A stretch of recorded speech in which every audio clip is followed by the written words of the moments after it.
Hi friends, எல்லோரும் எப்படி இருக்கீங்க? ரொம்ப நாளாக இஞ்சியும் மாங்காயும் சேர்த்து ஒரு ஊறுகாய் பண்ணணுன்னு ஆசை. நம்ம ஊர் அளவுக்குலாம் இங்கே பெருசாக மாங்காய்லாம் கிடைக்காது. டேஸ்ட்டு கொஞ்சம் கம்மியாக தான் இருக்கும், டிஃப்ரெண்ட்டாக இருக்கும். எனக்கு இந்த 2 மாங்காய் கிடச்சிது. சரி இதை வச்சு போட்டுருவோம் தான் பார்த்துட்டு இருந்தேன். சைட்லேயே லஞ்ச் வேலையும் பார்த்துட்டு இருந்தேன். வாரத்தில் ஒரு நாளைக்கு கம்பல்சரி மசாலாலாம் இல்லாமல் சிம்பிளாக ஒரு கிளறின சாதம் மாதிரி எடுத்துக்குவோம். ரொம்ப பிடிக்கும் சாப்பிட்றதுக்கும்.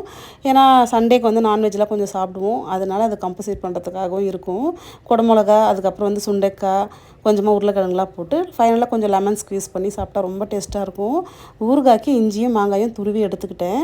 இப்போ வந்து கடுகு வெந்தயம் தான் ஊறுகாய்க்கு மெயின். அதையும் வந்து ட்ரை ரோஸ்ட் பண்ணி எடுத்து வச்சுக்கலாம். நான் கொஞ்சமான அளவுக்கு பண்ணுறதுனால கொஞ்சமாக தான் எடுத்திருக்கேன். இப்போது கடாயில் தாராளமாக நல்லெண்ணெய் சேர்த்துட்டு இஞ்சியும் மாங்காயும் சேர்த்து நல்லா அதில் வேகிற அளவுக்கு வதக்கி எடுத்துக்கலாம். ஃபைனலாக வந்து கொஞ்சமாக மிளகாய் பொடி போட்டு நல்லா வதக்கி எடுத்துட்டு உப்பும் போட்டுக்கலாம். உப்பு வந்து கல் உப்பு போட்டால் இன்னும் சூப்பராக இருக்கும். கொஞ்சமாக புளிச்சாறு சேர்த்துட்டு ஃபைனலாக அரைச்சி வச்ச பவுடரும் சேர்த்தா ரெடி ஆகிடும்.